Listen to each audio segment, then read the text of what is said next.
Many thanks for joining us.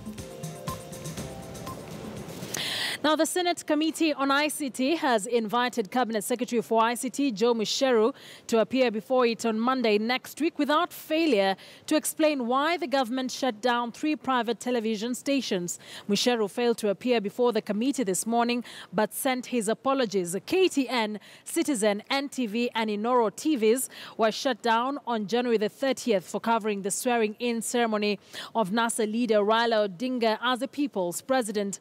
The Communication Authority of Kenya defied court orders to have the stations reopened.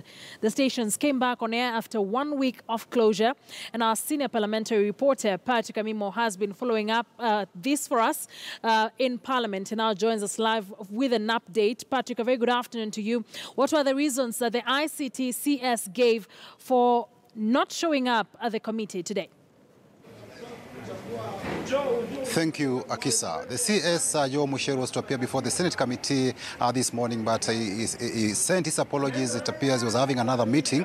But another interesting thing that is that he sent a letter indicating that next week he'll be out of the country for 1 week, a matter that really made the senators furious because they felt that that will be acting with a lot of impunity, given that they wanted to seek explanations from him on why the private stations were switched off by the Communication Authority of Kenya. Remember on January 30th when NASA leader Raila Odinga was sworn at Uhuru Park, Nairobi, the CS for Interior, Dr. Fred Matiang'i, switched off, ordered the Communication Authority of Kenya to switch off transmission for these for KTN, NTV, Citizen and Inoro, allegedly because they showed that particular function, that event.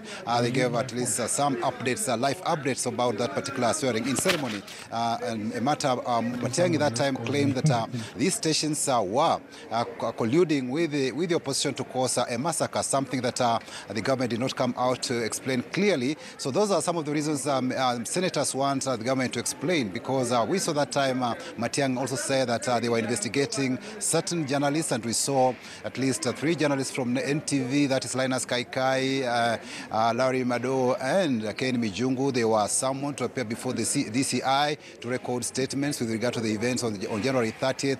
We saw also the activist Okeo Mutata appear, go to the court seeking orders to have these stations switched back on air. But the Communication Authority of Kenya did not heed the court orders. We saw Mutata appear at the Communication Authority of Kenya head office, and where he was blocked from accessing the offices and was finally decided to pin those court orders on the wall. So it's something that the country was also keen to know what really transpired, and that's why it's very, very critical for CS Mucheru to appear before the committee together with members of the Communication Authority of Kenya and the Principal Secretary to explain the government side on why the matter came to that end, because members are also concerned that these private stations lost revenue during that period. So let's listen in on what senators said about this particular event.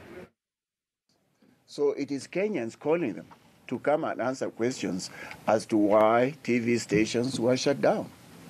So for him to say, oh, I'm traveling out of the country and cannot come today, that is not acceptable.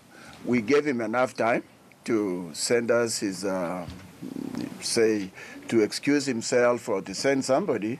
So it cannot be said on the last day that I'm committed somewhere or I'm traveling out of the country. That is impunity, and that is not acceptable.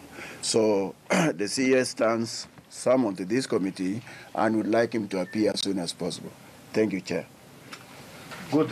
While we're continuing, our Vice Chair joined us, Senator Halake, but she has requested that since I'm well abreast with the deliberations that and interventions that have been made by our colleagues, that I just continue chairing, so I'm not usurping any of our powers. She's properly seized of the matter. Now, Senators, we've listened to your reactions to this letter by the CS, and I must say that I agree with your sentiments that invitations to appear before any committees of Parliament are not suggestions. They are to be considered with the seriousness that they deserve. And therefore, when communications are sent out, it is proper. This particular letter doesn't, it's marks of lack of seriousness on the part of the minister, because the most prudent thing that he would have done today, if he knew that he was not available, we would have been either to send his PS or the chairperson of Communications Authority of Kenya.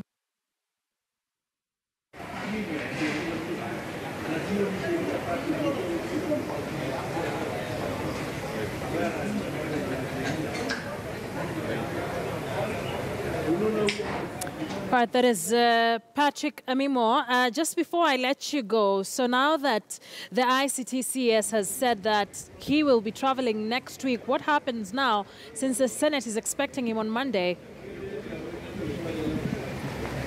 The senators are very emphatic. He must appear before the committee on Monday before he travels, because they say failure to which they might be forced to issue summons, and if summons are issued, then he might be recalled from wherever he will have traveled. So it's better for the CS to honor this invitation and appear before the committee in person before he travels out of the country next week. And apart from that, also we had the CS Education, Amina Mohammed, appear before the National Assembly's Committee on Education to explain the mass failure of last year's KCSE exams, where only 70,000 candidates managed to get a grade C+, which allowed them to join university. So the members also in the National Assembly were keen for her to explain the massive failures in last year's KCSE exams, and she said the ministry was efficient, but members were not satisfied by her answers, and they wanted the ministry to have put in place maybe moderation structures to ensure that as students that kind of mass failure does not occur, and this examination is standardized. But they felt for lack of moderation by the ministry is the one that caused that massive failure for last year's exam. So that is what is happening, what was happening in Parliament today, Akisa.